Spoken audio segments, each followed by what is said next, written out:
মাস্টারের কাহিনী। একদিন ছিল একটা বিশাল তোতা পাখি, এত বড় যে পাশের বাসার চাচা একে দেখে বলতেন, এইটা তো পাখি না, মুরগির ভাই। তোতার মালিক রহিম সাহেব খুব আদর করে তাকে বড় করেছেন। কিন্তু রহিম সাহেবের একটা বড় সমস্যা ছিল। তিনি বাগানে নানান রকম মরিচ চাষ করতেন। লাল মরিচ, কাঁচা মরিচ, নাগা মরিচ, যা ভাববেন সবই। সমস্যা হলো রহিম সাহেবের তোতা পাখি ছিল মরিচ প্রেমী। হ্যাঁ, আপনি ঠিকই শুনেছেন। সে মরিচ খেত অগাধ বিশ্বাস ও অদ্ভুত উৎসাহে। একদিন ভোরে রহিম সাহেব বেরিয়ে দেখলেন তার পুরো বাগান যেন আগুন লেগে পুড়ে গেছে। মরিচ নেই, শুধু ডাঁটা।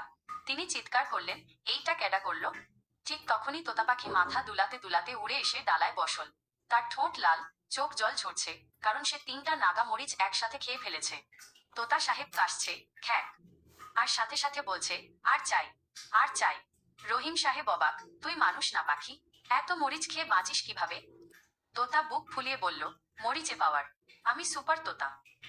তারপর থেকে রহিম সাহেব বাগানে একটা বড় সাইনবোর্ড লাগালেন, যত মানুষ পশু পাখি এই বাগানে ঢুকলে মরিচ নাই বাকি। আর তোতা পাখির জন্য আলাদা করে এক কোণে একটা ঝুড়ি ভরে মরিচ রাখা হলো, যেন সে আর গোপনে মরিচ ডাকাতি করতে না যায়।